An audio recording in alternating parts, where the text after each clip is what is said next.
नमस्कार साथियों, मैं सुरेंद्र कुमार स्वागत करता हूं सरोकार एग्री इंस्टीट्यूट के यूट्यूब चैनल पर। तो जिन विद्यार्थियों ने अभी तक हमारे चैनल को सब्सक्राइब नहीं किया है वे चैनल को सब्सक्राइब कर लें। Way after that bell icon के बटन को प्रेस कर लें ताकि आने वाली वीडियो का नोटिफिकेशन आपको बहुत ही जल्द प्राप्त हो सके। आइए हम आज की क्लास को शुरू करते हैं। तो आज की क्लास में हम सेकेंड ईयर के फर्स्ट सेमेस्टर या थर्ड सेमेस्टर के पेपर सोल्यूशन की बात करेंगे। तो हम आज पेपर सोल्यूशन किसका करेंगे, जो कि आपकी एग्रोन 211 सब्जेक्ट है, एग्रोन 211 या एग्रोनॉमी का पेपर सॉल्यूशन करेंगे। किसका पेपर सॉल्यूशन करेंगे? एग्रोनॉमी का। तो एग्रोनॉमी के कोड की बात करें तो इसका कोड है एग्रोन, AGRON, एग्रोन 211 होता है। क्या होता है? एग्रोन 211 होता है। इसके टाइटल की बात करें, इसका टाइटल क्या है? तो टाइटल की बात करें तो इसका टाइटल है क्रॉप प्रोडक्शन टेक्नोलॉजी खरीफ क्रॉप है। क्या है? क्रॉप प्रोडक्शन टेक्नोलॉजी खरीफ क्रॉप है। और आपके फोर्थ सेमेस्टर है, फोर्थ सेमेस्टर में रबी क्रॉप है। क्या? रबी क्रॉप। इस बार हमारी कौन सी क्रॉप है? खरीफ क्रॉप है। तो खरीफ क्रॉप में फर्स्ट क्वेश्चन की बात है, फर्स्ट और सेकंड क्वेश्चन आपके फर्स्ट और सेकंड क्वेश्चन है जो कि न्यू टाइप और रिक्त स्थान कहते हैं। किस कहते हैं? न्यू टाइप और रिक्त स्थान कहते हैं। जो आपके थर्ड क्वेश्चन है वो डेफिनेशन या परिभाषा का आता है। क्या आता है? डेफिनेशन या परिभाषा का आता है। तो फर्स्ट डेफिनेशन है सेलिंग प्रतिशत, सेकंड डेफिनेशन है बीटी कपास, और थर्ड डेफिनेशन है जो कि कौन सी है? एसआरआई विधि है। कौन सी? एसआरआई, जो कि धान की जो विधि है, एसआरआई विधि की डेफिनेशन लिखनी है। फोर्थ डेफिनेशन की बात करें तो स्वीट कॉर्न है। क्या है? स्वीट कॉर्न है। और पांचवी डेफिनेशन की बात करें तो प्रोसिक अम्ल है। कौन सा? प्रोसिक अम्ल है। तो इनके डेफिनेशन देखते हैं। क्या देखते हैं? इनके डेफिनेशन क्या है उसके बारे में देखते हैं। तो फर्स्ट डेफिनेशन की बात करें तो सेलिंग प्रतिशत है। क्या है? सेलिंग प्रतिशत। फर्स्ट डेफिनेशन कौन सी है? सेलिंग प्रतिशत। क्या है? सेलिंग प्रतिशत। उसके बारे में देखते हैं। सेलिंग प्रतिशत में आपके होता है फसल के दाने को उसके पूरे फल या बीज से अलग करना। किससे? मतलब सेलिंग प्रतिशत क्या होता है? तो सेलिंग प्रतिशत देखते हैं। तो सेलिंग प्रतिशत में किसी फसल के दाने या उसके पूरे फल या बीजों से अलग करने की प्रक्रिया होती है। क्या होती है? करने की प्रक्रिया होती है और दानों का प्राप्त होता है। दूसरे शब्दों में इसकी बात करें तो दूसरे शब्दों में यह बताता है कि 1 किलो फल या बीज से कितने कितने किलो दाने प्राप्त हुए हैं, और ये फसल की गुणवत्ता और उपज एक महत्वपूर्ण सूचक है। मतलब जो सेलिंग प्रतिशत है वो फसल की गुणवत्ता गुणवत्ता का महत्वपूर्ण सूचक है। ये मुख्य रूप से सेलिंग है जो कि आपके मक्का में की जाती है। तो मक्का में सेलिंग प्रतिशत कितना होता है? तो मक्का का सेलिंग प्रतिशत आपके कितना होता है? 80 से 85% होता है। मक्का में सेलिंग प्रतिशत कितना पाया जाता है? 80 से 85% पाया जाता है। तो आपके न्यू टाइप में ये क्वेश्चन आ सकता है कि मक्का की फसल में सेलिंग प्रतिशत कितना पाया जाता है? तो कितना पाया जाता है? 80 से 85% पाया जा सकता है। या ऐसे पूछ सकते हैं कि सेलिंग प्रतिशत कौन सी फसल में पाया जाता है? तो वहां पर आपको 2-3 क्रॉप के नाम दे देंगे। तो उसमें आपको क्या राइट करना? मक्का राइट करना। सेकंड डेफिनेशन की बात करें तो सेकंड डेफिनेशन है आपके बीटी कपास। क्या है? बीटी कपास। बीटी कपास के डेफिनेशन की बात करें तो बीटी कपास क्या है? क्या है? बीटी कपास। बीटी कपास एक अनुवांशिक रूप से संशोधित कपास की किस्म है। जो आपकी बीटी कपास है वो अनुवांशिक रूप से संशोधित किस्म है। क्या है? अनुवांशिक रूप से संशोधित किस्म है। इसमें एक विशेष प्रकार का जीवाणु पाया जाता है। जो आपके बीटी कपास होता है उसमें एक विशेष प्रकार का जीवाणु पाया जाता है। उसके जीवाणु का नाम है बेसिलस थुरेंसियस। क्या है? बेसिलस थुरेंसियस। क्या है? बेसिलस थुरेंसियस, जिसे शॉर्ट में बीटी कहते हैं। क्या कहते हैं? बीटी कहते हैं। तो बेसिलस थुरेंसियस की जीन डाली जाती है। ये जीन कपास के पौधों के कीटों के खिलाफ प्रतिरोधी बनाती है। और जब कीट बीटी कपास के पत्ते को खाता है तो उसके शरीर में मौजूद प्रोटीन कीट को मार डालती है। मतलब जो आपको बेसिलस थुरेंसिस जो जीन डाली जाती है उसके द्वारा जो अगर कोई कीट उस पर हमला करता है या पत्तों को खाता है तो उसके बाद में खाने के बाद में उसके शरीर में जाकर वो जो बेसिलस थुरेंसिस प्रोटीन है वो एक जहर उत्पन्न करती है, जिसके कारण वो कीट मर जाता है। क्या है? मर जाता है। उसके बाद में अगले डेफिनेशन की बात करें, थर्ड डेफिनेशन की बात करें तो थर्ड डेफिनेशन में आपकी कौन सी है? एसआरआई।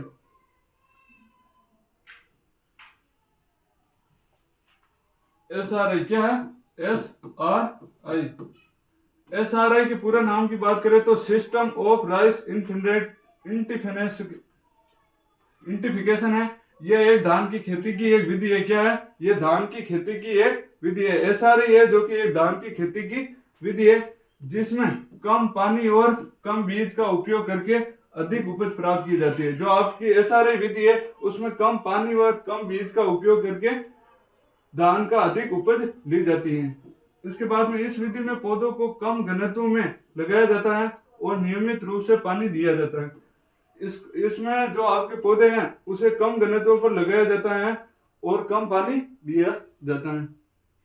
फोर डेफिनेशन की बात करें तो स्वीट कॉर्न क्या है?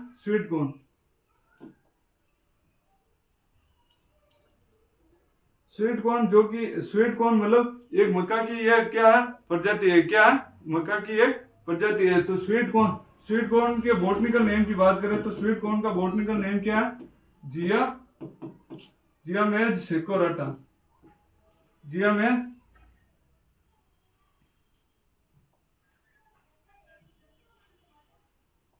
इसके बॉटनिकल नेम की बात करें तो जियामेज सेकोराटा।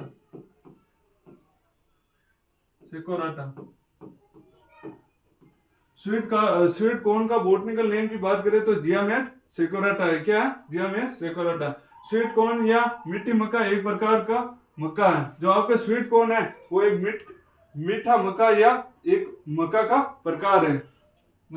प्रकार है जिसके दाने मीठे होते हैं। जो आपके स्वीट कॉर्न होते हैं उसके दाने मीठे होते हैं। उससे उबाल कर या भूनकर खाया जाता है। कैसे खाया जाता है? उनको उबाल कर या भूनकर खाया जाता है। स्वीट कॉर्न में साधारण मक्के की तुलना में अधिक शर्करा होती है। जो आपका स्वीट कॉर्न होता है उसमें साधारण मक्का की तुलना में अधिक शर्करा होती है। क्या होती है? अधिक शर्करा होती है जिसके कारण वो मीठा मक्का होता है। उसके बाद में आगे देखें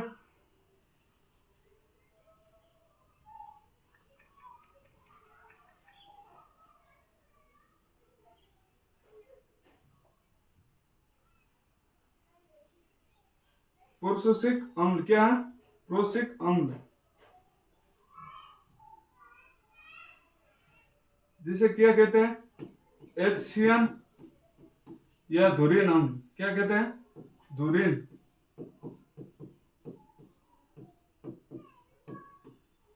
इसका निर्माण किसमें होता है? ज्वार की जो कच्ची अवस्था होती है उस समय इसका निर्माण पत्तियों या जड़ों में होता है।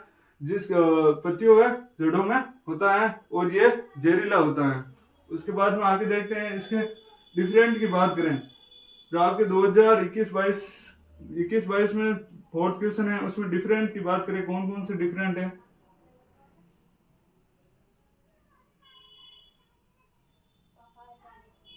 दाल वाली व दलहनी फसलें उदाहरण सहित इनमें डिफरेंट लिखना है। किसमें? दाल वाली फसलें व दलहनी फसलों में डिफरेंट लिखना है।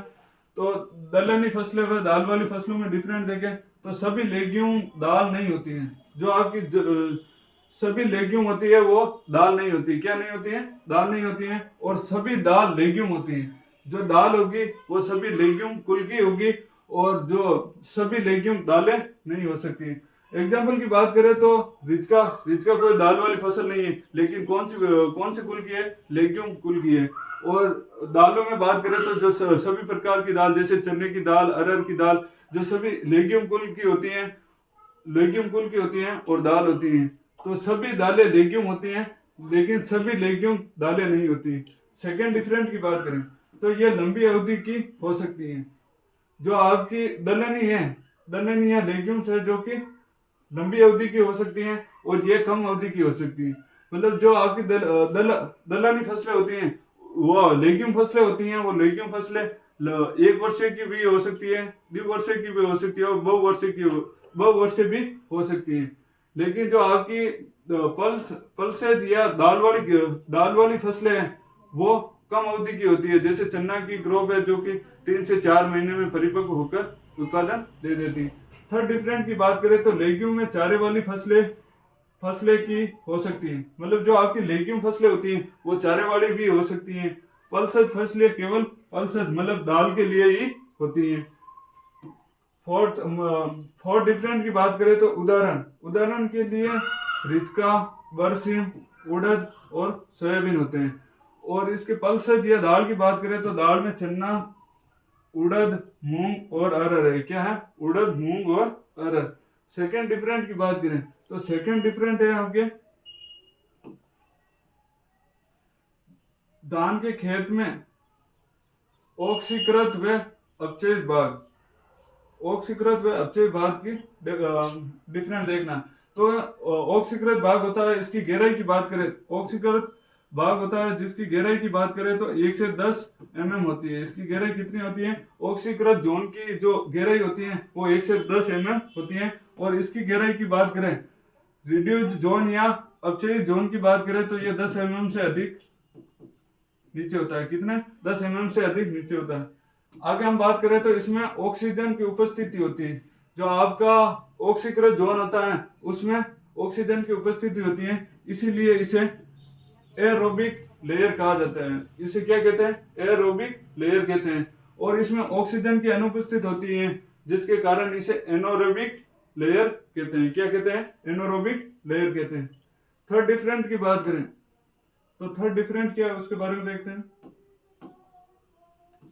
थर्ड डिफरेंट में देखते हैं ऑक्सीकृत जोन है जिसमें नाइट्रोजन देते हैं तो वह नाइट्राइट के रूप में बदल जाती है। किसके रूप में? नाइट्राइट। NO2 माइनस क्या है? नाइट्राइट है, नाइट्राइट के रूप में बदल जाती है। और रिड्यूस जोन होता है उसमें नाइट्रोजन देते हैं, वो किसके रूप में बदल जाती है? NH4 के रूप में या अमोनिया के रूप में बदल जाती है। फोर्थ डिफरेंट की बात करें, फोर्थ डिफरेंट क्या है तो ये ऊपरी सेक्टर में होता है। जो आपका ऑक्सीकृत जोन होता है वो ऊपरी सतह में होता है। कहां पर होता है? ऊपर के सेक्टर में होता है। और ये जो आपके रिड्यूस जोन है वो नीचे वाले सेक्टर में होता है। कहां पर होता है? गहराई में। मृदा की गहराई में कौन सा जोन पाया जाता है? तो रिड्यूस जोन पाया जाता है। और मृदा के ऊपरी सतह में कौन सा जोन पाया जाता है? तो ऑक्सीकृत जोन पाया जाता है। कौन सा जोन पाया जाता है? ऑक्सीकृत जोन पाया जाता है। आगे हम बात करें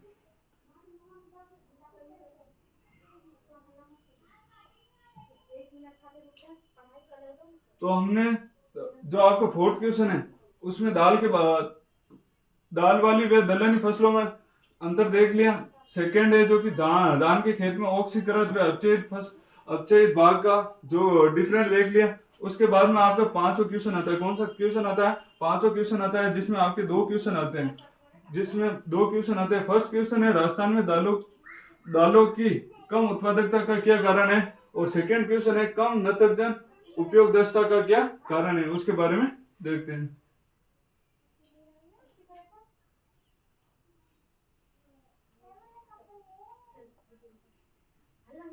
तो फर्स्ट क्वेश्चन था आपके राजस्थान में दाल का उत्पादन कम होने का कारण, मुख्य कारण के बारे में देखते हैं।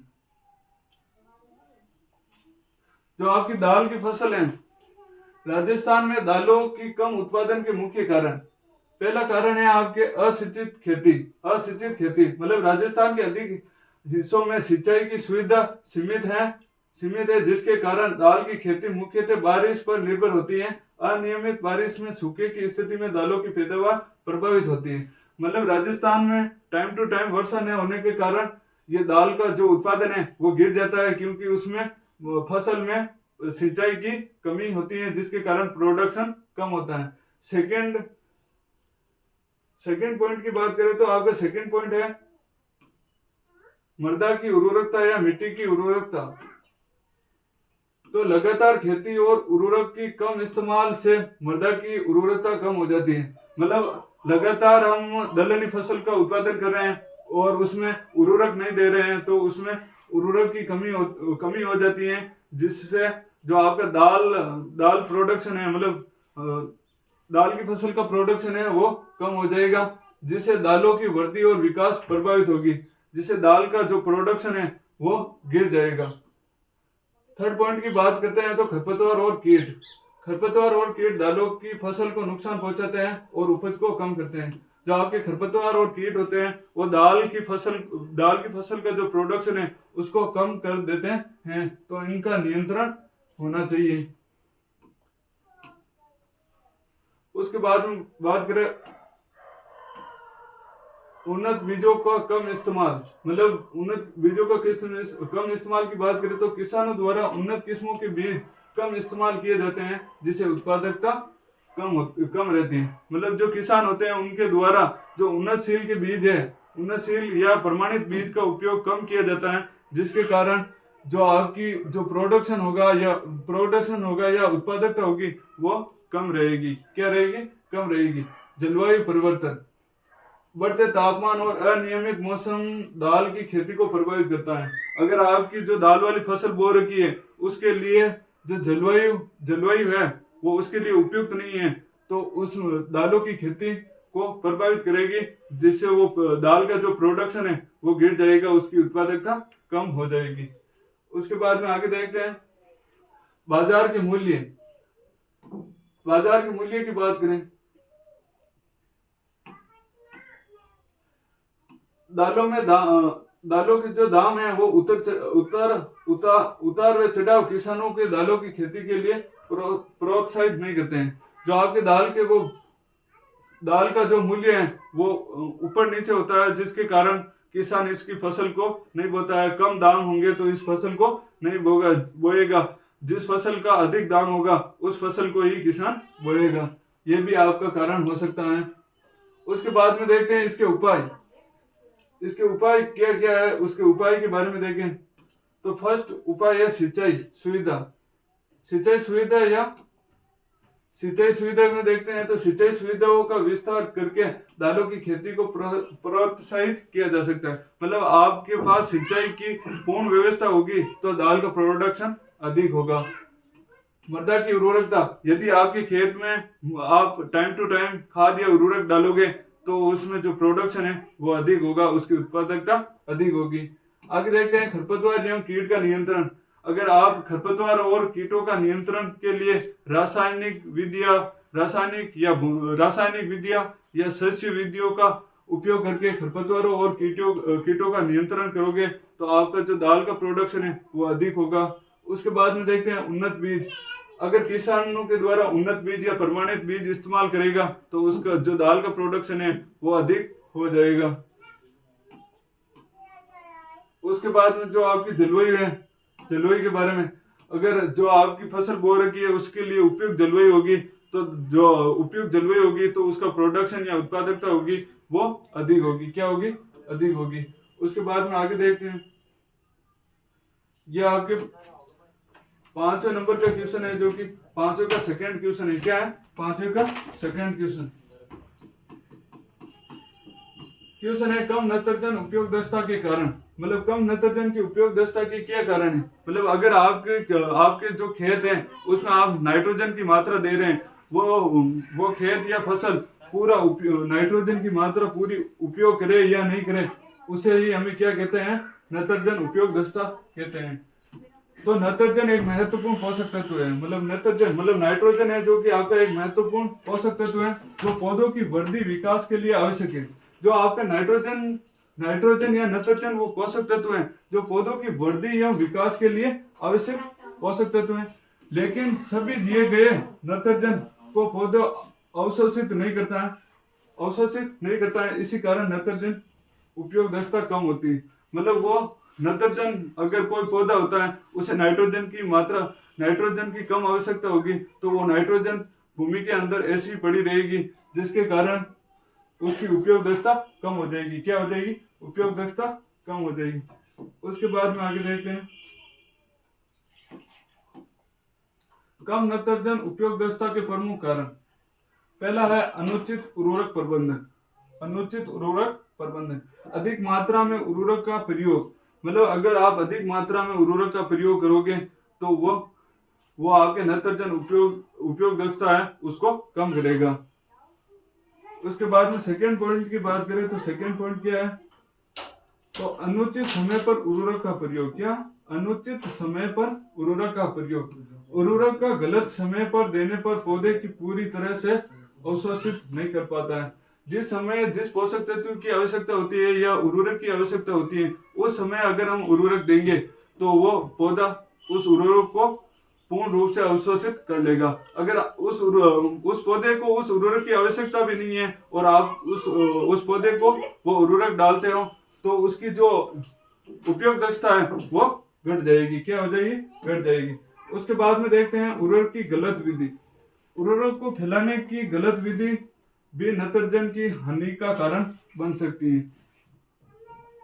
उसके बाद में आगे देखते हैं मृदा की गुणवत्ता। क्या देखते हैं? मृदा की गुणवत्ता। अगर मृदा अम्लीय व अम्लीय मिट्टी में नत्रजन की उपलब्धता कम होती है। जो आपकी अम्लीय मृदा होती है उसमें नाइट्रोजन की मात्रा कम होती है। सेकंड बात करें तो मृदा की क्षारीयता। क्षारीय मृदा में भी नाइट्रोजन की कमी होती है।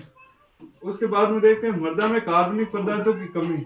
अगर मृदा में कार्बनिक पदार्थ कम होंगे तो नाइट्रोजन की मात्रा भी कम होगी। क्या होगी? नाइट्रोजन की मात्रा भी कम होगी। उसके बाद में देखते हैं जलवायु परिस्थितियां। क्या देखते हैं? जलवायु परिस्थितियां।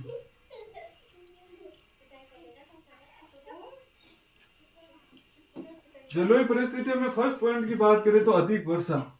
अधिक वर्षा से नाइट्रोजन लीच हो जाती है। मतलब अगर आपके खेत में अगर अधिक वर्षा हो जाएगी, उसमें पानी भर जाएगा, तो जो आपकी नाइट्रोजन होती है वो ऊपरी संस्तर से निचले संस्तरों में चली जाएगी, लीच हो जाएगी।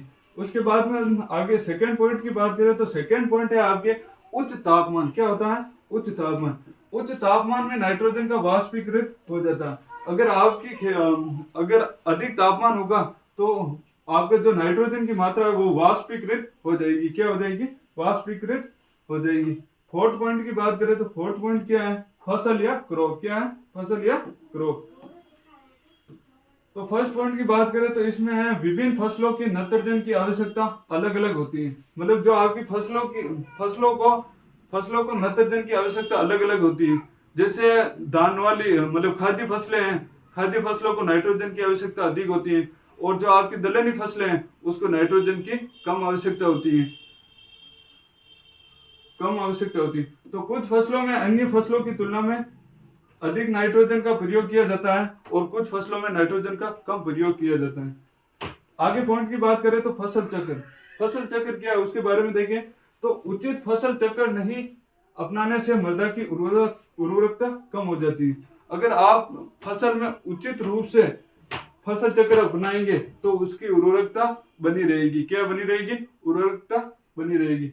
उसके बाद में 5 पॉइंट की बात करें तो वह है कीट और रोग। कीट और रोग पौधों को नुकसान पहुंचाते हैं। जो आपके कीट और रोग होते हैं वो फसलों को नुकसान पहुंचाते हैं। इससे पौधे में कम नाइट्रोजन अवशोषित करते हैं। उसके बाद में अगला क्वेश्चन है आपके गंवार के संपूर्ण प्रोडक्शन की जानकारी दे। तो हमने ये पांचों का फर्स्ट और सेकंड क्वेश्चन देख लिया है। अब हम बात करते हैं आपके जो छठा क्वेश्चन है उसके बारे में देखते हैं। तो फर्स्ट किसके बारे में पूछा है? ग्वार की खेती की संपूर्ण शस्य कीड़ों की विवेचना कीजिए। और सेकंड क्वेश्चन क्या है? तो सेकंड क्वेश्चन में पूछा है मूंग की खेती की सबसे अच्छी प्रबंधन क्रियाओं का वर्णन करना है। और थर्ड क्वेश्चन है तिलहनी फसलों में गंधक की भूमिका का विवेचना करनी है। तो ग्वार की खेती की संपूर्ण प्रोडक्शन की संपूर्ण विवेचना करनी है। ग्वार इसका बोटनिकल नेम की बात करें तो ग्वार का बोटनिकल नेम होता है जो कि आपके क्या होता है? साइमोप्सिस टेट्रागोनोलोबा है। क्या है? टेट्रागोनोलोबा। और इस कुल की बात करें या फैमिली की बात करें तो क्या है? लेग्यूमिनेसी या फैबेसी है। क्या है? लेग्यूमिनेसी या फैबेसी। और इसके उत्पत्ति स्थान की बात करें या ओरिजिन की बात करें तो क्या है? भारत है। क्या है? भारत। विश्व में सबसे अधिक ग्वार के क्षेत्रफल एवं उत्पादक में प्रथम स्थान कौन रखता है? तो कौन रखता है? भारत रखता है। कौन रखता है? भारत। भारत में सबसे अधिक ग्वार का क्षेत्रफल एवं उत्पादन कौन से राज्य का है? तो राजस्थान का है। किसका? राजस्थान का है। राजस्थान में सर्वाधिक उत्पादन की बात करें तो बीकानेर में होता है। किस में होता है? बीकानेर में होता है। और जो आपकी ग्वार में फलियां गुच्छों में आती हैं इसीलिए इसे क्लस्टर बीन कहते हैं। क्या कहते हैं? क्लस्टर बीन कहते हैं।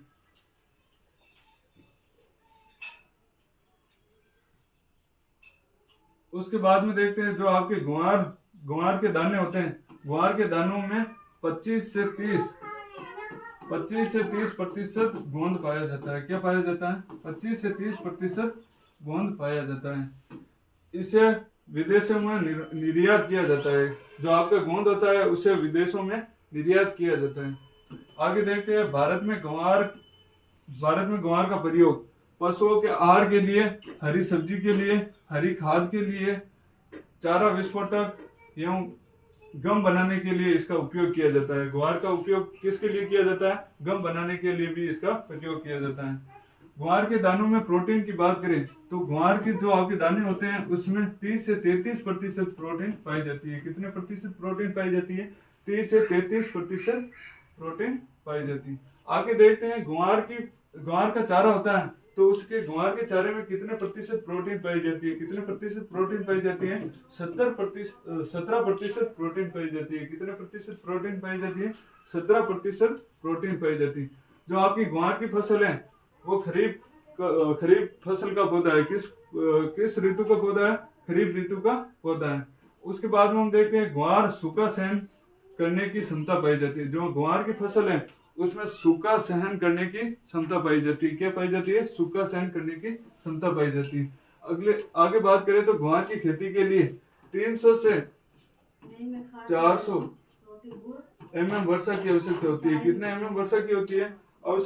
आवश्यकता होती है तो 300 से 400 mm वर्षा पर्याप्त रहती है। उसके बाद में मृदा की बात करें तो ग्वार की फसल है उसके लिए सोइल, कौन सी सोइल उपयुक्त होती है? तो दोमट मृदा सर्वोत्तम मानी जाती है। कौन सी मृदा सर्वोत्तम मानी जाती है? दोमट मृदा सर्वोत्तम मानी जाती है। उसके बाद में देखते हैं इसकी किस्में या वेराइटी। जो आपकी ग्वार की फसल होती है उसमें कौन कौन सी किस्में हैं या वेराइटी है उसके बारे में बात करें तो फर्स्ट है जो कि दाने के लिए। किसके लिए? दाने के लिए। तो RGC 197 और HG 2 से 20 और RGC जो कि 936, RGC 1002, RGC 1003, RGC 917, RGC 1017, मरु गुआर RGC 1031 जिसे गुआर क्रांति भी कहते हैं। क्या कहते हैं? गुआर क्रांति भी कहते हैं। हरी फलियों वाली सब्जी मतलब सब्जियों के लिए जो ग्वार फली की जो वैरायटी है उसके बारे में बात करें तो दुर्गापुरा सफेद, पूसा नहुबार, पूसा सदाबार, दुर्गा जय और पूसा मौसमी, कंचन बहार जो कि किसके द्वारा विकसित की गई है? SKNU के द्वारा विकसित की गई है। उसके बाद में अगली किस्म की बात करें तो गोमा मंजरी है। क्या है? गोमा मंजरी। अब हम बात करते हैं ग्वार की फसल की बीज दर या सीड रेट के बारे में। ग्वार की फसल की बीज दर या सीड रेट के बारे में बात करें तो ग्वार की खेती के लिए जो आपकी बीज दर होती है वो 15 से 20 किलोग्राम प्रति हेक्टेयर बीज की आवश्यकता होती है। उसके बाद में आगे देखते हैं चारे या हरी खाद के लिए। अगर आपको चारा उत्पादन करना है या हरी खाद का प्रोडक्शन करना है तो उसके लिए आपको 40 से 45 किलोग्राम प्रति हेक्टेयर बीज की आवश्यकता होगी। कितने किलोग्राम बीज की आवश्यकता होगी? 40 से 45 किलोग्राम प्रति हेक्टेयर बीज की आवश्यकता होती है। अब हम इसकी दूरी की बात करें या R/P की बात करें तो आपकी ग्वार की फसल है उसमें R/P की बात करें तो R/P रखी जाती है आपके 30 × 10 सेंटीमीटर। कितनी रखी जाती है? 30 × 10 सेंटीमीटर रखी जाती है। और आपके बीजोपचार की बात करें तो इसमें बीजोपचार के लिए FRI विधि का प्रयोग किया जाता है। किस विधि का प्रयोग किया जाता है? FRI विधि का। मतलब सर्वप्रथम फंजीसाइड के द्वारा बीजों का उपचार करेंगे, उसके बाद में इंसेक्टिसाइड का उपयोग करेंगे, उसके बाद में राइजोबियम कल्चर का उपयोग करेंगे। उसके बाद में हम आगे देखते हैं खरपतवार नाशी। खरपतवार जो आपकी खरपतवार है उस खरपतवार नाशी में कौन कौन से रासायन का उपयोग करते हैं? तो फर्स्ट रासायन का नाम है बेसालीन। क्या है? बेसालीन, जो कि क्या है? 1 किलोग्राम प्रति हेक्टेयर बुआई से पूर्व प्रयोग करना चाहिए। और पेंडामिथालिन है जो कि अंकुरण से पूर्व प्रयोग करें। रोग की बात करें तो आपकी जो ग्वार की फसल है उसमें रोगों की बात करें तो फर्स्ट रोग है आपके जीवाणु अंगमारी रोग। कौन सा रोग है? जीवाणु अंगमारी रोग या ब्लाइट रोग। जिसके रोग कारक की बात करें तो जेंथोमोनास साइमोप्सिस है। क्या है? जेंथोमोनास साइमोप्सिस, जो कि आपकी किसके द्वारा होता है?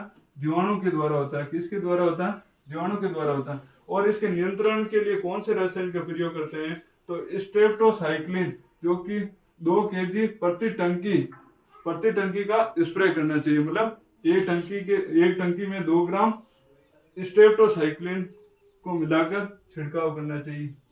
उसके बाद में आगे देखें, कॉपर ऑक्सीक्लोराइड। क्या है? कॉपर ऑक्सीक्लोराइड, जिसका 0.3% की दर से प्रयोग करें।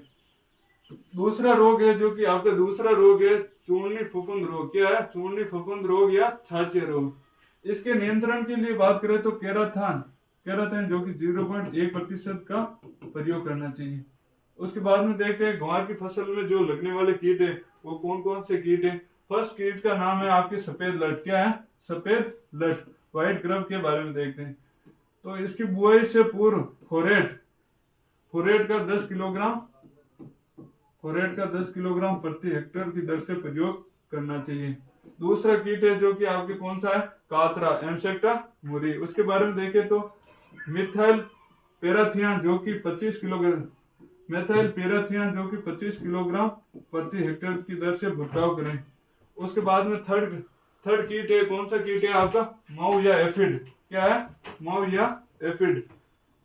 और उसके बाद में देखते हैं इसकी उपज क्या, इसकी प्रति हेक्टेयर उपज कितनी प्राप्त होती है? 10 से 15 क्विंटल प्रति हेक्टेयर उपज प्राप्त होती है।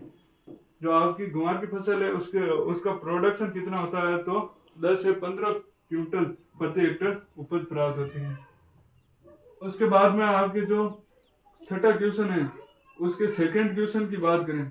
छठे क्वेश्चन के सेकंड क्वेश्चन की बात करें तो सेकंड क्वेश्चन है आपके छठा का सेकंड क्वेश्चन, वह है आपकी तिलहनी फसलों में गंधक की भूमिका। तिलहनी फसलें होती है उसमें गंधक की क्या भूमिका है, सल्फर की क्या भूमिका है, उसके बारे में देखते हैं। तो गंधक एक महत्वपूर्ण पौधे पोषक तत्व है। जो आपका जो गंधक है वो पौधे के लिए एक महत्वपूर्ण पोषक तत्व है जो तिलहनी फसलों के लिए विशेष रूप से महत्वपूर्ण है। ये प्रोटीन, तेल और विटामिन के संश्लेषण में अहम भूमिका निभाता है। जो आपका गंधक या सल्फर पोषक तत्व है जो तिलहनी फसलों में तेल के निर्माण एवं अच्छा प्रोडक्शन के लिए एक महत्वपूर्ण पोषक तत्व है। उसके बाद में देखते हैं तिलहनी फसलों में गंधक की भूमिका निम्नलिखित बिंदुओं के आधार पर। तो फर्स्ट बिंदु है तेल उत्पादन में वृद्धि। क्या है फर्स्ट बिंदु? तेल उत्पादन में वृद्धि। तो गंधक के संश्लेषण में सीधे तौर पर शामिल होता है कि इसकी कमी से तेल की मात्रा और गुणवत्ता दोनों प्रभावित होगी। अगर आपके खेत में सल्फर या गंधक की कमी है तो उसके जो आपकी तिलहनी फसल है उसमें तेल में कमी और गुणवत्ता की कमी को प्रभावित करेगा। उसके बाद में देखते हैं प्रोटीन संश्लेषण। क्या देखते हैं? प्रोटीन संश्लेषण। तो इसमें देखते हैं आपके गंधक एमिनो एसिड के निर्माण में मदद करता है जो कि प्रोटीन के मूल घटक होते हैं। क्या होते हैं? प्रोटीन के मूल घटक होते हैं। प्रोटीन पौधों के विकास एवं बीजों की गुणवत्ता के लिए आवश्यक होता है। मतलब जो आपकी प्रोटीन होती है वो पौधों के विकास एवं बीजों की गुणवत्ता के लिए आवश्यक होती है। उसके बाद में अगले पॉइंट की बात करें तो एंजाइम की सक्रियता। क्या देखते हैं? एंजाइम की सक्रियता। गंधक कई महत्वपूर्ण एंजाइम का एक घटक होता है जो कि पौधों के विभिन्न जैविक रासायनिक प्रक्रियाओं में शामिल होता है। अगले पॉइंट की बात करें तो पौधे की संरचना। अगला पॉइंट क्या होता है? पौधे की संरचना। तो पौधे की संरचना की बात करें तो गंधक पौधों की कोशिकाओं की दीवारों को मजबूत बनाने का कार्य करता है। उसके बाद में हम आगे देखते हैं रोग प्रतिरोधक क्षमता। क्या देखते हैं? रोग प्रतिरोधक क्षमता। गंधक पौधों की रोग प्रतिरोधक क्षमता बढ़ाता है। सल्फर या गंधक होता है जो आपके रोग प्रतिरोधक क्षमता को बढ़ाता है। उसके बाद में देखते हैं गंधक की कमी के लक्षण। क्या देखते हैं? जो आपकी गंधक की फसल है उसकी कमी के लक्षण के बारे में देखते हैं। तो इसमें देखते हैं फर्स्ट पॉइंट है जो कि पौधों का पीला पड़ना। अगर आपकी फसल में गंधक की कमी पाई जाती है या सल्फर की कमी पाई जाती है तो पौधा क्या पड़ जाता है, पीला पड़ जाता है। क्या पड़ जाता है, पीला पड़ जाता है। आगे हम बात करें तो नई पत्तियों का छोटा रहना। अगर आपकी फसल में जो गंधक की कमी या सल्फर की कमी होगी तो वो पत्तियां होती है वो छोटी रह जाती है। क्या रह जाती है, छोटी रह जाती है। उसके बाद में आगे देखें तो पौधे की धीमी वृद्धि, पौधे की जो वृद्धि होगी वो धीमे हो जाएगी, धीरे धीरे होगी। उसके बाद में आगे देखते हैं बीजों की संख्या और वजन में कमी। अगर आपके तिलहनी कोई फसल बो रखी है या तेल वाली कोई फसल बो रखी है तो उसमें अगर गंधक या सल्फर की कमी हो जाएगी तो उसमें जो आपके दानों की संख्या या बीजों की संख्या है वो कम हो जाएगी और साथ में उनका जो वजन होगा वो वजन भी कम हो जाएगा। क्या हो जाएगा, वजन भी कम हो जाएगी। उसके बाद में देखते हैं तेल की गुणवत्ता में गिरावट। अगर आपकी फसल में जो गंधक जो आपके खेत है उसमें गंधक या सल्फर की कमी होगी तो जो आपकी तेल की गुणवत्ता है वो उसमें गिरावट हो जाएगी। उसके बाद में देखते हैं तिलहनी फसलों में गंधक की पूर्ति। अगर आपकी जो तिलहनी फसल बो रखी है तो उसमें उस खेत में आपको गंधक की पूर्ति कैसे करें उसके बारे में देखें। फर्स्ट पॉइंट है खाद के द्वारा। किसके द्वारा, खाद के द्वारा। गंधक युक्त खादों का प्रयोग करना। अगर आपकी फसल में गंधक की पूर्ति करनी है तो हमें फर्स्ट क्या मिलाना चाहिए, खाद मिलाना चाहिए। उसके बाद में है मिट्टी परीक्षण या मृदा परीक्षण। मृदा परीक्षण के आधार पर गंधक की मात्रा का निर्धारण करना चाहिए। मतलब आपकी जो खेत है उसमें कितने किलोग्राम गंधक की आवश्यकता होगी तो मृदा का परीक्षण करके गंधक का प्रयोग करना चाहिए। उसके बाद में फसल चक्र विभिन्न फसलों को लगातार मृदा में गंधक की उपलब्धता को बढ़ाता है। मतलब आप जो फसलें होगी उसको अदल बदल कर बोओगे तो जो आपकी मृदा की उर्वरकता है वो बनी रहेगी। उसके बाद में हम देखते हैं जो आपके छठा का फर्स्ट क्वेश्चन और सेकंड क्वेश्चन के बारे में देख लिया। अब हम देखते हैं थर्ड क्वेश्चन के बारे में। किसके बारे में, थर्ड क्वेश्चन है आपके मूंग की खेती के संपूर्ण क्रियाओं का वर्णन करना है। किसके, मूंग की खेती। क्या आपके छठे का तीसरा क्वेश्चन मूंग की खेती। तो आपको अगर कोई भी क्रॉप पूछ ले तो उसका बॉटनिकल नेम, सामान्य इंट्रोडक्शन सभी क्रॉप का लिख के आना है। तो मूंग की फसल है तो मूंग को क्या कहते हैं, ग्रीन ग्राम या मूंग बीन कहते हैं। इसके बॉटनिकल नेम की बात करें तो मूंग का बॉटनिकल नेम है विग्ना रेडिएक्टा। क्या है, विग्ना रेडिएक्टा है। और इसके कुल की बात करें तो इसका कुल है फेबेसी। गुणसूत्र संख्या कितनी है, 22। और इसका उत्पत्ति स्थान या ओरिजिन की बात करें तो क्या है, भारत। क्या है, भारत है। इसके महत्व की बात करें तो जो आपकी मूंग की फसल है वो राजस्थान में खरीफ की दालों में मूंग सर्वाधिक लोकप्रिय फसल है। उसके बाद में मूंग का उपयोग दाल के अलावा नमकीन, मिष्ठान, पापड़, बड़ी आदि बनाने के लिए किया जाता है। उसके बाद में आगे देखें तो मूंग की फसल पशु के आहार व चारा व हरी खाद के रूप में भी इसे उगाया जाता है। दलहनी फसलों में होने के कारण इसे राइजोबियम जीवाणु द्वारा वायुमंडलीय नाइट्रोजन मृदा में सिंचित करने की क्षमता रखती है। ये एक प्रकार की दलहनी फसल है जो आपकी जो नाइट्रोजन को जीवाणु के द्वारा वायुमंडल में नाइट्रोजन को सिंचित रखने की क्षमता रखती है। उसके बाद में देखते हैं जो आपकी मूंग वाली फसल है वो राजस्थान के कौन से जिलों में की जाती है। तो फर्स्ट है जोधपुर, बीकानेर, गंगानगर, हनुमानगढ़, भीलवाड़ा आदि जिलों में मूंग की खेती की जाती है। अगर आपकी मूंग की खेती दे दी और उसमें आपको पॉइंट दे दिया कि मूंग की खेती का वितरण कहाँ पर किया जाता है तो जोधपुर, बीकानेर, गंगानगर, हनुमानगढ़, भीलवाड़ा आदि जिलों में किया जाता है। उसके बाद में सेकंड पॉइंट की बात करें तो सेकंड पॉइंट है आपकी जलवायु। क्या है, जलवायु। तो राजस्थान में मूंग की फसल है वह वर्षा व ग्रीष्म ऋतु में उगाई जाती है। जो राजस्थान में मूंग की खेती है वो वर्षा ऋतु व ग्रीष्म ऋतु में की जाती है। उसके बाद में ये देखते हैं कि यह शुष्क एवं गर्म जलवायु की फसल है। जो आपके मूंग की फसल है वह शुष्क एवं ग्रीष्म जलवायु की फसल है। कौन सी है, शुष्क एवं गर्म जलवायु की फसल है। उसके बाद में देखिए मूंग की खेती 20 से 40 सेंटीमीटर वर्षा वाले क्षेत्रों में हो सकती है। 20 से 40 मतलब 200 से 400 mm वर्षा वाले क्षेत्रों में इसकी खेती आसानी से की जा सकती है। उसके बाद में अगले पॉइंट की बात करते हैं तो मृदा या सोइल। क्या है? मृदा या सोइल। मृदा या सोइल में देखें तो मूंग की फसल राजस्थान की सभी प्रकार की मृदाओं में की जा सकती है। जो आपकी मूंग की फसल होती है वो राजस्थान के सभी जिलों मतलब सभी मृदाओं में की जा सकती है। उसके बाद में देखते हैं लेकिन अच्छी फसल के लिए जल निकास युक्त दोमट मृदा सर्वोत्तम मानी जाती है। आपकी जो फसल मूंग की फसल लगा रखी है जिस खेत में या फील्ड में, उसमें उचित जल निकास की व्यवस्था होनी चाहिए और साथ में जो दोमट मृदा होती है वो आपकी मूंग की फसल के लिए सर्वोत्तम मानी जाती है। उसके बाद में हम देखते हैं खेत की तैयारी या फील्ड प्रिपरेशन। अगर आपकी खरीफ क्रॉप की कोई भी फसल आ जाती है तो आपको मतलब उसमें ये पॉइंट देते हैं कि खेत की तैयारी कैसे करें।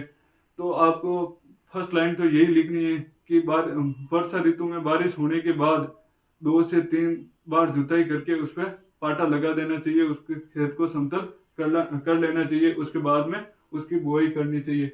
उसके बाद में आगे देखें तो मूंग की फसल होती है उसमें उन्नत किस्में या वैरायटी की बात करें तो कौन कौन सी वैरायटी है। फर्स्ट वैरायटी है आपके K851। क्या है? K851 और RMG 62। क्या है? RMG 62, RMG 268,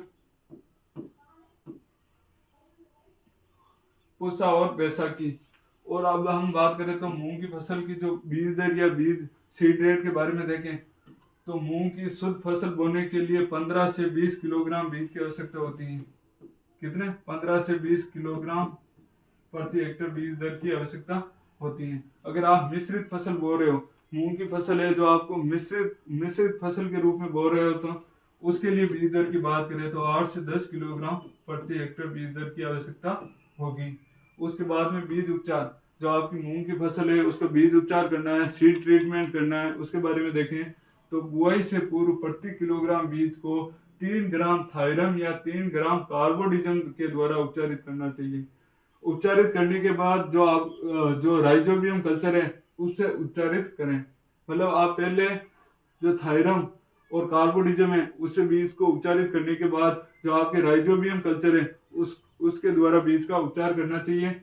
और सभी दलहनी फसलों के लिए बीजों में राइजोबियम से उपचारित करने पर पैदावार अधिक होती है। अगर आपकी कोई भी दलहनी फसल है उसको राइजोबियम के द्वारा बीजों का उपचार किया जाता है तो उसका जो प्रोडक्शन होता है, उसकी उत्पादकता होती है वो अधिक होती है।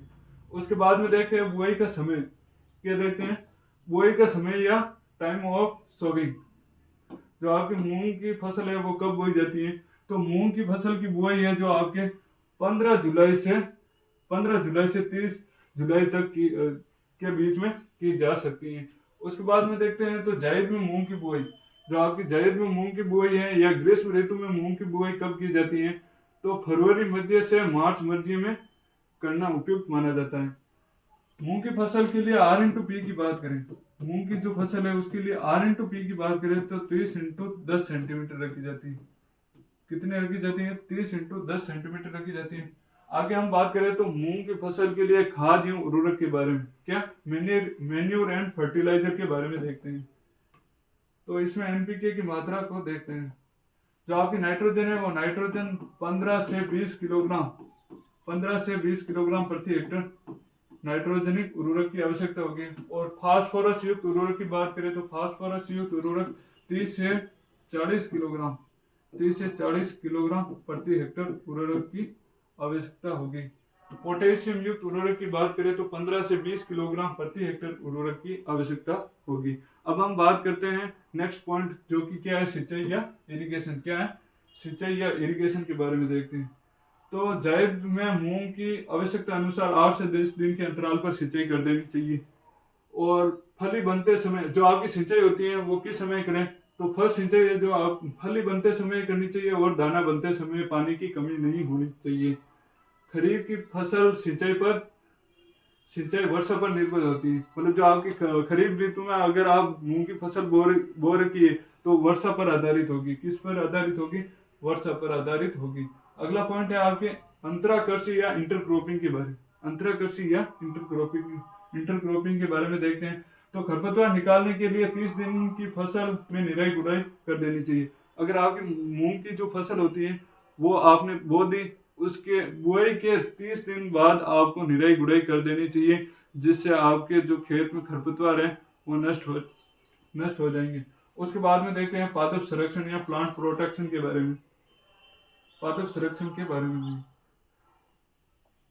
तो इसमें कीटों की बात करें तो कीटों में मोइला, सफेद मक्खी, फल छेदक, पत्ती बीटल के लिए मोनोक्रोटोफॉस जो कि 36 इसी जो कि 1.25 लीटर प्रति हेक्टेयर की दर से छिड़काव करना चाहिए और आवश्यकता के अनुसार 15 दिन के अंतराल पर दोबारा छिड़काव करना चाहिए। उसके बाद में रोगों की बात करें तो आपकी जो मूंग की फसल है उसमें रोग कौन कौन से रोग होते हैं उसके बारे में देखें। तो चित्ती जीवाणु रोग, कौन सा रोग? चित्ती जीवाणु रोग। इसके रोकथाम के लिए बात करें तो एग्रोमाइसिन जो कि 200 ग्राम को 500 लीटर पानी के घोल में बनाकर प्रति हेक्टेयर छिड़काव करना चाहिए। उसके बाद में दूसरा रोग का नाम है पित्त सीरा मोजेक, जो कि वायरस के द्वारा होता है। किसके द्वारा होता है? वायरस के द्वारा होता है। यह एक मक्खी के कारण होता है। जो इस रोग का रोग ये होता है वो किसके कारण होता है? मक्खी के कारण होता है। इसके लिए मिथाइल डेमेटोन की बात करें तो 0.25% या मेलाथियान 0.1% का घोल बनाकर छिड़काव करना चाहिए। उसके बाद में आगे देखते हैं अगला रोग है आपकी जो कि तना झुलसा रोग। कौन सा रोग है? तना झुलसा रोग। तो इसमें देखते हैं बुआई से 30 से 35 दिन बाद 2 किलोग्राम मिंकोजेब प्रति हेक्टेयर की दर से 500 लीटर पानी में घोल बनाकर इसका छिड़काव करना चाहिए। और अगला रोग है जो कि आपका क्या है? सर्कोस्पोरा पत्ती धब्बा रोग। कौन सा रोग है? सर्कोस्पोरा पत्ती धब्बा रोग है। इसके नियंत्रण के लिए बात करें तो कार्बोडिजम 2 ग्राम या केप्टान 3 ग्राम प्रति किलोग्राम बीज की दर से उपचारित करके बोना चाहिए। उसके बाद में देखें तो फसल में 1 ग्राम प्रति लीटर पानी के घोल बनाकर उसका छिड़काव करना चाहिए। अगला रोग है जो कि आपकी मूंग की फसल का अगला रोग है जो कि पीलिया है। क्या है? पीलिया। इसके नियंत्रण हेतु गंधक या तेजाब जो कि 0.5% फेरस सल्फेट का छिड़काव करना चाहिए। या तो आप गंधक या तेजाब का छिड़काव करें या आप फेरस सल्फेट का छिड़काव करना चाहिए। उसके बाद में कटाई या मड़ाई की बात करें, हार्वेस्टिंग एंड थ्रेसिंग की बात करें तो मूंग की फसल जब पीली या मूंग की फसल की जो फलियां हैं वो पीली या काली पड़ जाती हैं तो उस समय मूंग की फसल की कटाई कर लेनी चाहिए। जो फसल की कटाई है वो हंसिया या गंडासे के द्वारा की जाती है और फसल की कटाई के बाद 5 से 6 दिन सूखने देना चाहिए। उसके बाद में उसे थ्रेशर के द्वारा दानों या भूसे को अलग कर दिया जाता है। उसके बाद में उपज की बात करें तो मूंग की फसल की जो उपज होती है प्रति हेक्टर 8 से 10 क्विंटल प्रति हेक्टर उपज प्राप्त होती है। जो मूंग की फसल से उपज प्राप्त होती है वो 8 से 10 क्विंटल प्रति हेक्टर उपज प्राप्त होती है। कितनी उपज प्राप्त होती है? 8 से 10 क्विंटल प्रति हेक्टर उपज प्राप्त होती है। अब हम बात करते हैं आपका जो सातवां क्वेश्चन है। सातवां क्वेश्चन में कौन कौन से क्वेश्चन आ रखे हैं उसके बारे में देखते हैं। सातवें क्वेश्चन का फर्स्ट क्वेश्चन के बारे में देखते हैं। तो इसमें है निम्नलिखित बिंदुओं पर मूंगफली उत्पादन की प्रौद्योगिकी का वर्णन करना है। जो आपके मूंगफली है उसके उत्पादन में ये आपको 5 पॉइंट दे रखे हैं, उनका वर्णन करना है। क्या करना है? वर्णन करना है। फर्स्ट पॉइंट है किस्म, बीजोपचार, पोषक प्रबंधन, खरपतवार प्रबंधन और हार्वेस्टिंग या खुदाई के बारे में। और आपका सेकंड क्वेश्चन है, जो सेकंड क्वेश्चन किसके बारे में? बाजरे के बारे में। क्या है? बाजरे के बारे में। तो सेकंड क्वेश्चन में भी 5 पॉइंट दे रखे हैं, उनका वर्णन करना है। क्या करना है? वर्णन। तो फर्स्ट है जो कि राजस्थान के सेक्टर में उत्पादन, जो बाजरा का जो राजस्थान के सेक्टर में वो उत्पादन कैसा है उसके बारे में। बीज दर एवं बीजोपचार, बाजरा के जो बीज दर व बीजोपचार के बारे में देखना है। पोषक प्रबंधन के बारे में देखना है, और खरपतवार प्रबंधन के बारे में, और पौधों की सुरक्षा के उपाय के बारे में देखना है। तो हम फर्स्ट क्वेश्चन के बारे में देखते हैं, मूंगफली। मूंगफली के बारे में देखते हैं। तो सबसे पहले आपको मूंगफली का बॉटनिकल नेम, जो सामान्य इंट्रोडक्शन है वो तो लिखना ही है। तो मूंगफली का जो बॉटनिकल नेम है वो क्या है, एरेकिस हाइपोजिया है। क्या है, एरेकिस हाइपोजिया है। और इसकी कुल की बात करें तो इसका कुल फेबेसिया लेग्यूमिनेसी है। गुणसूत्र 40 होते हैं। उत्पत्ति स्थान ब्राजील होता है। परागण की बात करें तो परागण स्वपरागण पाया जाता है। अंकुरण इपिजियल प्रकार का अंकुरण होता है। और तेल की बात करें तो मूंगफली के दाने होते हैं, उसमें दानों में तेल की बात करें तो 45% तेल पाया जाता है। कितने प्रतिशत तेल पाया जाता है, 45% तेल पाया जाता है। और प्रोटीन की बात करें तो प्रोटीन 25% प्रोटीन पाई जाती है। ये सामान्य इंट्रोडक्शन लिखने के बाद जो आपको पूछ रखा है उसके बारे में देखते हैं। तो किस्मों के बारे में पूछ रखा है। उसके बाद में देखते हैं मूंगफली की जो जलवायु होती है उसके लिए कौन सी जलवायु उपयुक्त रहती है, उसके बारे में देखते हैं। तो मूंगफली है जो खरीफ फसल का पौधा है, और यह एसडीपी प्लांट है। पेक बनने के लिए उसके लिए उपयुक्त तापमान की बात करें तो मूंगफली में जो पेक बनते हैं उसके लिए उपयुक्त तापमान की बात करें तो 20 से 23 डिग्री सेंटीग्रेड तापमान की आवश्यकता होती है। और पेय की वृद्धि के लिए बात करें तो 20 डिग्री।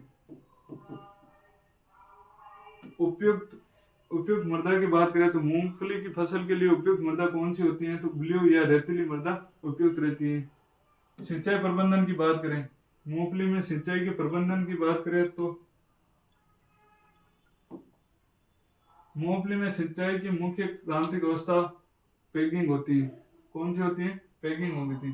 तो फर्स्ट है पेगिंग बनते समय मुख्य क्रांतिक अवस्था होती है, और दूसरी सिंचाई जो कि पॉट बनते समय या फली बनते समय करनी चाहिए।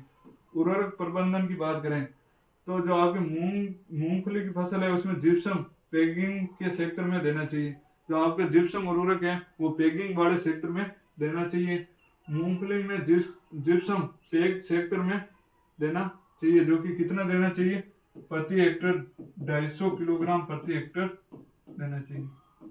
250 किलोग्राम प्रति हेक्टर उर्वरक देना चाहिए। और इसके सेलिंग की बात करें तो इसका सेलिंग प्रतिशत कितना होता है, तो 70 से 75% होता है। कितना प्रतिशत होता है, 70 से 75% होता है। और मक्का का सेलिंग प्रतिशत कितना होता है, तो 80 से 85% होता है। कितने प्रतिशत होता है, 80 से 85% होता है। उसके बाद में बात करते हैं तो स्टार वीडर के बारे में। तो मूंगफली में खरपतवार नियंत्रण के लिए उपयोग किया जाता है। स्टार वीडर क्या होता है, मूंगफली में खरपतवार नियंत्रण के लिए उपयोग किया जाता है। उसके बाद में देखते हैं मूंगफली के रोग। मूंगफली में कौन कौन से रोग होते हैं उसके बारे में देखते हैं। तो फर्स्ट रोग है टिक्का रोग। क्या रोग है, टिक्का रोग, जो कि किसके द्वारा होता है, कवक के द्वारा होता है। किसके द्वारा होता है, कवक के द्वारा होता है। ये दो रूप से होता है, अर्ली और लेट। तो अर्ली टिक्का रोग का रोग कारक क्या होता है, तो उसका है सर्कोस्पोरा आर्चिडिकोला है। क्या होता है, सर्कोस्पोरा आर्चिडिकोला। और लेट टिक्का रोग की बात करें तो सर्कोस्पोरा पर्सोनाटा है। क्या है, पर्सोनाटा है। सेकेंड रोग है जो कि क्या है, कॉलर रोड। क्या है, कॉलर रोड। कॉलर रोड जो कि किसके द्वारा होता है, कवक के द्वारा होता है। और उसके रोगजनक की बात करें तो उसका रोगजनक है एस्परजिलस नाइगर। क्या है, एस्परजिलस नाइगर। और थर्ड रोग है जो कि क्या है, रोजेट रोग। किसके द्वारा होता है, वायरस के द्वारा होता है। और वायरस का जो वाहक होता है एपिड होता है। क्या होता है, एपिड। उसके बाद में कीटों की बात करें तो फर्स्ट कीट है जो कि आपकी सफेद लट है, जिसके साइंटिफिक नेम की बात करें तो होलोट्रिकिया कॉन्स गुनगुनिया है, जो आपकी सी आकार की होती है। किस आकार की होती है, सी आकार की होती है। मूंगफली की प्रोडक्शन के बारे में देखें तो गुच्छे वाली मूंगफली होगी। गुच्छे वाली मूंगफली की किस्मों से 12 से 15 किलोग्राम 12 से 15 क्विंटल प्रति हेक्टेयर उपज प्राप्त होगी। और फैलने वाली मूंगफली से 18 से 20 क्विंटल प्रति हेक्टेयर उपज प्राप्त होगी। और सिंचित सेक्टर है, सिंचित सेक्टर में उपज की बात करें तो 20 से 40 क्विंटल प्रति हेक्टेयर उपज प्राप्त होगी। उसके बाद में आगे देखते हैं बाजरा, जो आपके सातों के सेकंड क्वेश्चन है। 7वां का सेकंड क्वेश्चन है, उसमें बाजरा के प्रोडक्शन के बारे में पूछ रखा है। तो बाजरा के बारे में देखते हैं। कोई भी फसल आ जाए तो उसका संपूर्ण इंट्रोडक्शन तो आपको लिखना ही है, बोटनिकल नेम, कुल वगैरह ये तो आपको लिखना ही है। तो आपका जो बाजरा है, बाजरा का बोटनिकल नेम की बात करें तो पेनिसिटम टाइफोइड्स है। क्या है? पेनिसिटम टाइफोइड्स या पेनिसिटम पेनिसेटम ग्लूकम है। उसके बाद में कुल की बात करें तो इसका कुल फेबेसी होता है। गुणसूत्र कितने होते हैं? 14 होते हैं। उत्पत्ति स्थान क्या है? अफ्रीका है। और अंकुरन की बात करें तो अंकुरन हाइपोजल प्रकार का होता है। पुष्पक्रम की बात करें तो पुष्पक्रम किस प्रकार का होता है? पेनिकल प्रकार का होता है। और परागण की बात करें तो इसमें परागण पर परागण पाया जाता है। और इसके फल की बात करें तो कैरियोप्सिस प्रकार का फल होता है। अब हम बात करते हैं आगे इसके महत्व की। जो बाजरे का महत्व क्या होता है उसके बारे में देखते हैं। महत्व आपको इसमें पूछ रखा है, राजस्थान में उत्पादन क्या होता है। तो उत्पादन, बाजरे जो मोटे अनाज वाली खाद्यान्य फसलों में महत्वपूर्ण स्थान रखती है। जो आपकी बाजरा की फसल है वो मोटे अनाजों वाली फसलों में एक महत्वपूर्ण स्थान रखती है। जो इसकी खेती दाने एवं चारे दोनों के लिए की जाती है। जो आपकी बाजरा की फसल है उसकी खेती चारा व दाना दोनों के लिए की जाती है। उसके बाद में देखते हैं जो बाजरा की खेती है वो राजस्थान के कौन कौन से जिले में की जाती है। तो बाजरा की खेती है जो राजस्थान में बाड़मेर, नागौर, सीकर, बीकानेर, झुंझुनू, जयपुर जिलों में इसकी खेती की जा सकती है। उसके बाद में जलवायु की बात करें तो जलवायु राजस्थान बाजरे की खेती के लिए जलवायु की बात करें तो शुष्क एवं ग्रीष्म जलवायु की आवश्यकता होती है। अब हम बात करते हैं बाजरा की किस्में या वैरायटी के बारे में। मतलब जो आपको ऊपर दे रखा है क्वेश्चन में 5 पॉइंट, मैं आपको सारे पॉइंट बता रहा हूँ। इनमें से कोई भी पॉइंट आपको पूछ सकता है। जरूरी नहीं है कि वो 5 पॉइंट वापस रिपीट हो। तो आपको सभी पॉइंट याद होने चाहिए। उसकी उन्नत किस्म भी याद होनी चाहिए, उसकी जलवायु याद होनी चाहिए, उसका खरपतवार प्रबंधन या नियंत्रण भी याद रखना है, और इसकी उपज भी याद रखनी है आपको। और कीट व रोगों को तो विशेष रूप से याद रखना है क्योंकि इसका सवाल एक फिक्स आता है। उन्नत किस्मों की बात करें तो उन्नत किस्मों में है फर्स्ट किस्म HB 121, HBB 67 और HBB 60, पूसा 605 और RHB 177, RHB 173, RHB 90। अन्य किस्मों की बात करें तो अन्य किस्मों में है HHB 94 व HHB 719 व MH 169। क्या है? MH 169। जो बाजरे की फसल है उसके चारे वाली किस्में कौन कौन सी है? तो राज बाजरा, चरी 2 और जायद बाजरा। क्या है? जायद बाजरा। बीज उपचार की बात करें या सीड रेट के बारे में या सीड ट्रीटमेंट के बारे में देखें तो इसमें देखते हैं दाने के लिए 4 से 5 किलोग्राम प्रति हेक्टर। जो दाना प्रोडक्शन है उसके लिए आपको 4 से 5 किलोग्राम प्रति हेक्टर बीज की आवश्यकता होगी। और हरे चारे की बात करें, हरे चारे प्रोडक्शन के लिए बीज दर की बात करें तो 10 से 12 किलोग्राम प्रति हेक्टर बीज पर्याप्त रहता है। उसके बाद में देखते हैं बाजरे की फसल का जो आप सीड ट्रीटमेंट है वो किस प्रकार से करते हैं उसके बारे में देखते हैं। तो बीजों को 20% नमक के घोल से उपचारित करके तत्पश्चात उपचारित करने के बाद 3 ग्राम थायरम प्रति किलोग्राम बीज की दर से उपचारित कर लेना चाहिए। मतलब आप 20% नमक के घोल से बीज को उपचारित करने के बाद 3 ग्राम थायरम के द्वारा बीज को उपचारित कर लेना चाहिए। और अगर आपके खेत में दीमक का प्रकोप अधिक हो तो दीमक के प्रकोप के लिए आपको 4 मिली क्लोरोपाइरिफॉस जो कि 20 ईसी प्रति किलोग्राम बीज से उपचारित कर लेना चाहिए। उसके बाद में बाजरा की फसल की बुआई के समय की बात करें तो बुआई का समय है आपके जून जुलाई। क्या है? जून जुलाई। खाद उर्वरक की बात करें तो खाद उर्वरक कोई भी फसल का अगर आपको खाद एवं उर्वरक पूछ ले तो आपको खाद के रूप में फर्स्ट लाइन तो यही लिखनी है, बुआई से 4 सप्ताह पूर्व या 3 सप्ताह पूर्व 10 से 15 टन गोबर की सड़ी हुई खाद प्रति हेक्टर की दर से भूमि में मिला देनी चाहिए। उसके बाद में देखते हैं असिंचित क्षेत्र में 30 किलोग्राम नाइट्रोजन 30 किलोग्राम नाइट्रोजन व 20 किलोग्राम फास्फोरस बुआई के समय प्रयोग करनी चाहिए। उसके बाद में देखते हैं जो बाजरे की फसल है उसकी सिंचाई या इरिगेशन की बात करें तो बाजरे की फसल में खरीफ वर्षा द्वारा ली जाती है। जो बाजरे की फसल है वो खरीफ या वर्षा ऋतु में ली जाती है, जिसमें समय पर वर्षा होने पर सिंचाई की आवश्यकता नहीं होती है। अगर आपकी जो बाजरे की फसल बो रखी है उसमें समय समय पर बारिश हो जाए तो उसमें सिंचाई की आवश्यकता नहीं होती है। अगर बारिश नहीं होती है तो उसमें फुटान के समय और सिट्टे बनते समय भूमि में नमी की कमी नहीं होनी चाहिए।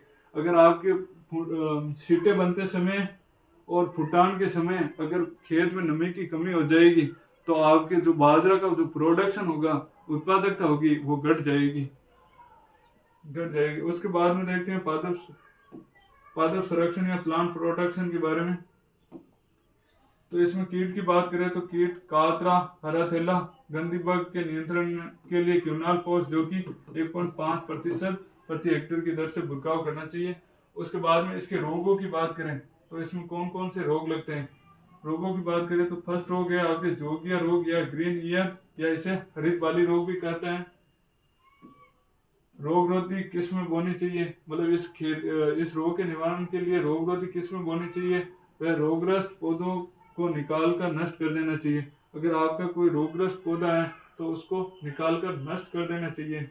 और फसल की बुआई के 21 दिन बाद मैंकोजेब 2 ग्राम प्रति लीटर की दर से छिड़काव करना है। किसका छिड़काव करना है? मैंकोजेब का छिड़काव करना चाहिए। और समय समय पर फसल चक्र अपनाना चाहिए। दूसरा रोग है जो कि आपका कौन सा रोग है? अर्गट रोग है। अर्गट रोग या चेपा या गूंदिया। इस रोग में सिट्टे पर गोंद जैसा चिपचिपा पदार्थ उत्पन्न होता है और रोग से बचाने हेतु सिट्टे निकलते समय 2 ग्राम मैंकोजेब प्रति लीटर पानी की घोल से 2 या 3 छिड़काव करना चाहिए। 2 या 3 छिड़काव करने चाहिए। किसके? मैंकोजेब के। और रोगग्रस्त पौधे को उखाड़ कर नष्ट कर देना चाहिए। उसके बाद में देखते हैं इसके कटाई या हार्वेस्टिंग के बारे में। तो कटाई या हार्वेस्टिंग में देखते हैं तो फसल अक्टूबर के पहले सप्ताह में पककर तैयार हो जाती है। खड़ी फसल में हंसिया के द्वारा छिट्टे अलग कर लेने चाहिए और कई क्षेत्रों में फसल काट ली जाती है, उसके बाद में छिट्टे को तोड़ा जाता है। उसके बाद में इसकी उपज के बारे में देखते हैं तो बाजरा है जो कि उन्नत विधियों से बाजरा की खेती करने पर 15 से 20 क्विंटल प्रति हेक्टेयर उपज प्राप्त होती है। कितनी? 15 से 20 क्विंटल प्रति हेक्टेयर उपज प्राप्त होती है। और चारा की बात करें तो चारा उत्पादन आपके 50 से 60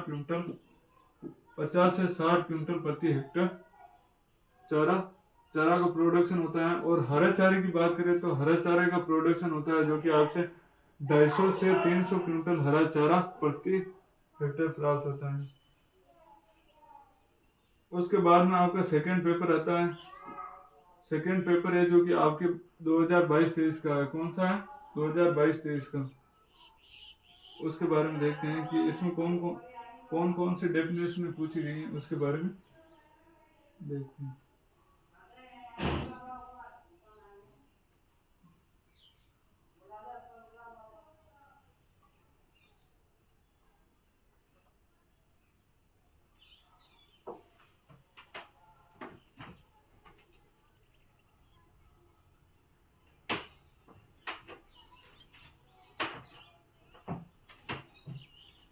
थर्ड क्वेश्चन होता है जो कि आपके डेफिनेशनों का आता है। किसका आता है?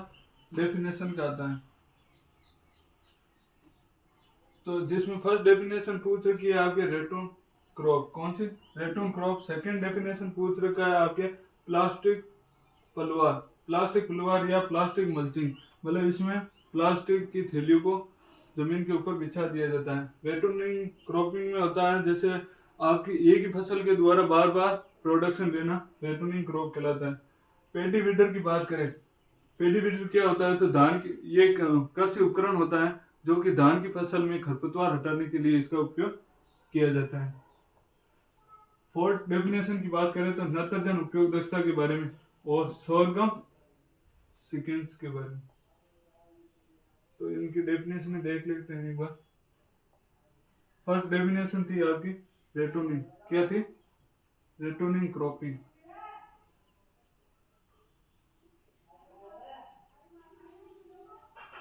रेटोनिंग क्रॉपिंग की डेफिनेशन की बात करें तो रेटोनिंग क्रॉपिंग एक कृषि तकनीकी है। क्या है? कृषि तकनीकी है जिसमें एक ही फसल को बार बार उगाया जाता है और इसमें मुख्य रूप से फसल की कटाई के बाद बचे हुए ठूंठे या ठूंठे से नए पौधे उग जाते हैं, जिसे रेटोनिंग कहा जाता है। अगर आपकी फसल में जो बचे हुए ठूंठे हैं उनके द्वारा फसल का वापस उग जाती हैं तो उसे क्या कहते हैं? रेटोनिंग क्रॉप कहते हैं। इस तकनीकी का उपयोग मुख्य रूप से गन्ना गन्ना में किया जाता है। किस में किया जाता है? गन्ना में किया जाता है। सेकंड डेफिनेशन की बात करें तो प्लास्टिक पलवार। क्या है? प्लास्टिक पलवार। तो इसकी डेफिनेशन की बात करें तो प्लास्टिक पलवार एक कृषि तकनीकी है। क्या है? कृषि तकनीकी है जिसमें खेत में पौधों के आसपास प्लास्टिक की पतली चादर बिछा दी जाती है। इसे मल्चिंग भी कहते हैं। क्या कहते हैं? मल्चिंग कहते हैं। यह चादर मृदा की नमी को बचाती है। अगर आप किसी खेत है उसके पौधों के आसपास प्लास्टिक बिछा देंगे तो उसमें जो आपकी सूर्य की किरणें होगी वो मृदा पर जा नहीं पाएगी, जिसके कारण आपके जो खेत की नमी है वो बनी रहेगी और खरपतवार उगने से रोकती है और मृदा के तापमान को नियंत्रित करती है। अगर खरपतवारों को सूर्य की किरणें नहीं मिलेगी तो वो खरपतवार नष्ट हो जाएंगे। उसके बाद में देखते हैं पेडी वीडर क्या होता है। क्या होता है पेडी वीडर के बारे में देखते हैं। तो पेडी वीडर एक कृषि उपकरण है। क्या है? कृषि उपकरण है जो धान के खेतों में खरपतवारों को हटाने के लिए उपयोग किया जाता है। पेडी वीडर का उपयोग धान की फसल में खरपतवारों को हटाने के लिए पेडी वीडर का प्रयोग किया जाता है। उसके बाद में ये देखते हैं ये विभिन्न प्रकार के होते हैं, जैसे यांत्रिक, रासायनिक और जैविक।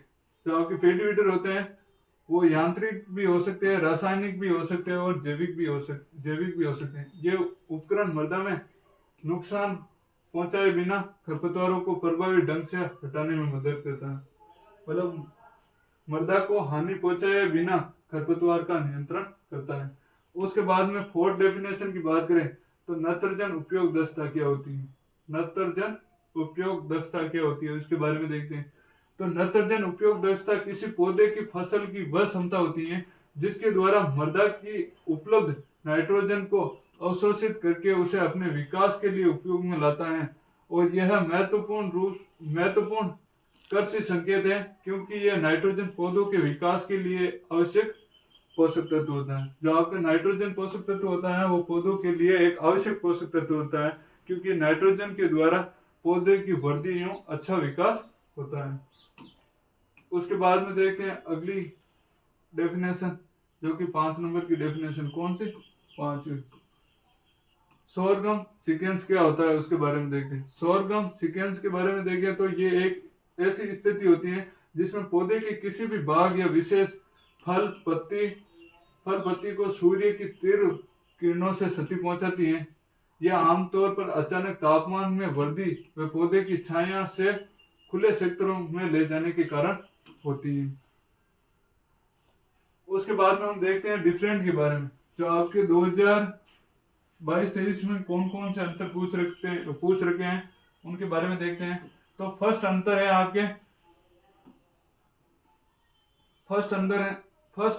आपके धान्य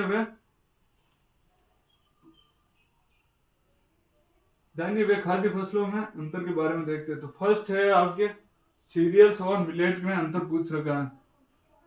फर्स्ट डिफरेंट है आपके कार्बोहाइड्रेट से भरपूर, इसके अलावा इसमें प्रोटीन, वसा, विटामिन भी होते हैं।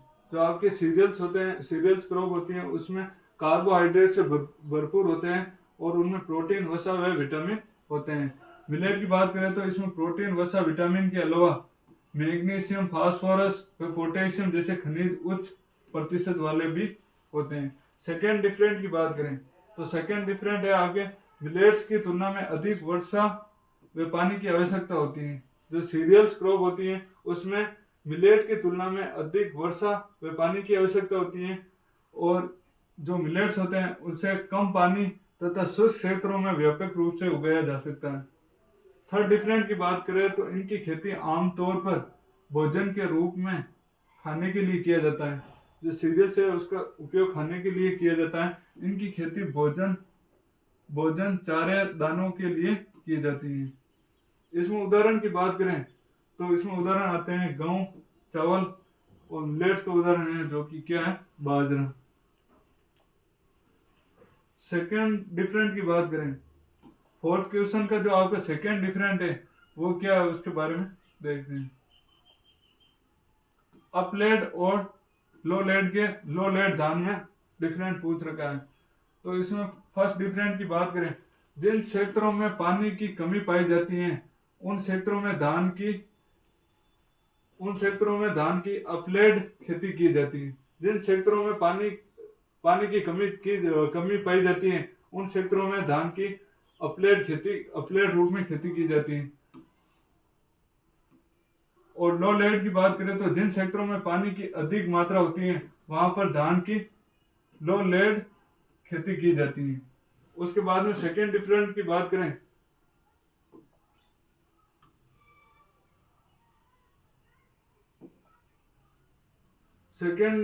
बात करें, तो इसमें ब्रॉडकास्टिंग से सोविंग की जाती है, मतलब जो धान की जो बुआई की जाती है वो छिड़काव विधि के द्वारा की जाती है।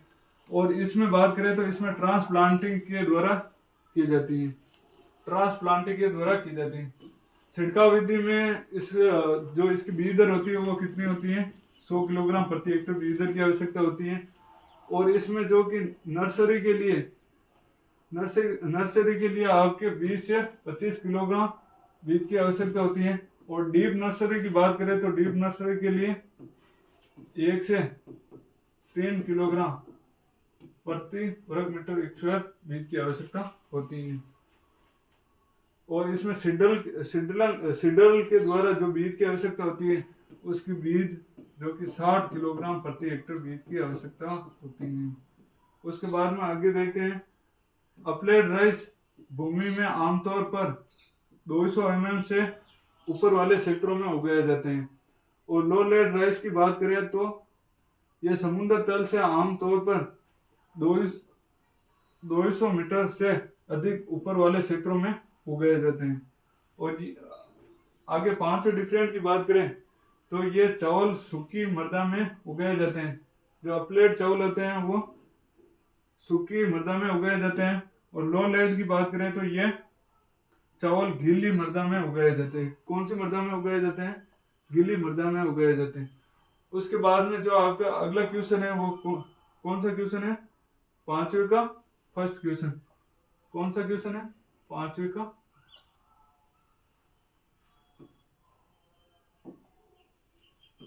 इसके अंतरों के बारे में हमने देख लिया, अपलेड और लो लेड के बारे में भी देख लिया। उसके बाद में पांचों क्वेश्चन है। पांचों क्वेश्चन में फर्स्ट क्वेश्चन की बात करें तो राजस्थान में बाजरा के उत्पादन की बढ़ोतरी के कारण, जो राजस्थान में बाजरा है उसका उत्पादन के बढ़ोतरी का क्या कारण है उसके बारे में देखते हैं। और उसके बाद में आगे देखते हैं सेकेंड क्वेश्चन है जो कि खरीफ फसल का राजस्थान में उत्पादन का क्या कारण है उसके बारे में देखते हैं।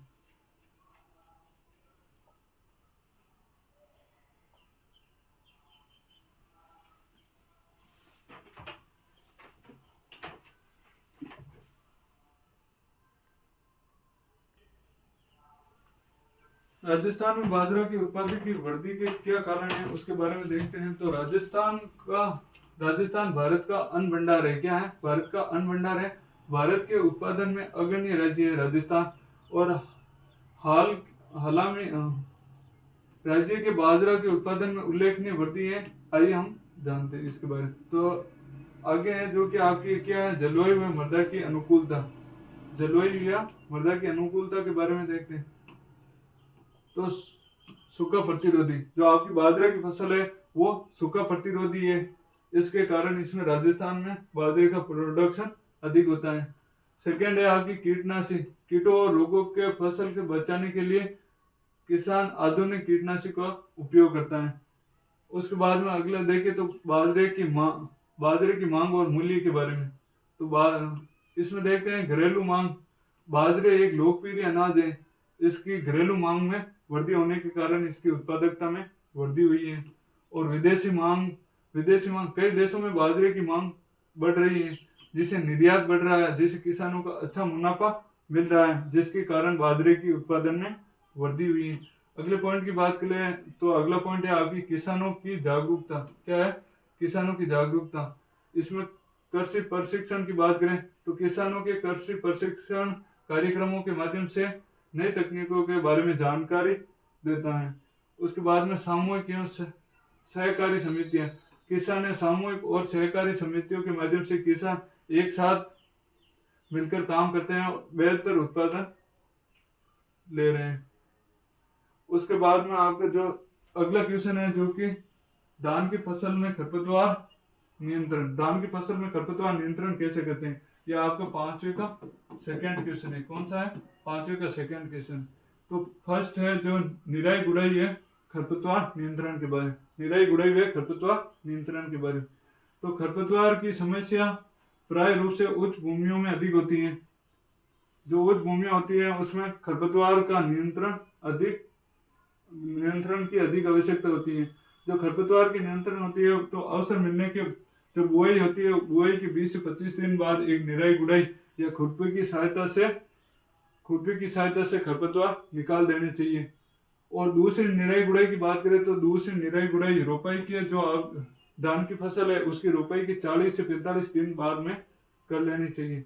उसके बाद में आगे देखते हैं। लय युक्त धान की फसल में खरपतवार की विशेष समस्या नहीं होती है। जो आपकी लय युक्त धान होता है उसमें खरपतवार की कोई विशेष समस्या नहीं होती है। उसके बाद में देखते रहते हैं अगर आपकी फसल में लय युक्त मृदा होने के बाद भी अगर खरपतवार है तो उन खरपतवार को उखाड़ कर नष्ट कर देना चाहिए। आगे देखते हैं तो धान की फसल में रासायनिक विधि द्वारा खरपतवारों का नियंत्रण कैसे करते हैं। इसमें देखिए तो धान में वर्णात्मक खरपतवार नाशी जैसे 2,4-D के एमाइन एस्टर यौगिक स्टाम F34 व मिचेटी का प्रयोग किया जाता है, जिसे खरपतवार की कितनी मात्रा है, किस विधि से और किस समय खेत में दें, उसके बारे में पूछ रखा है।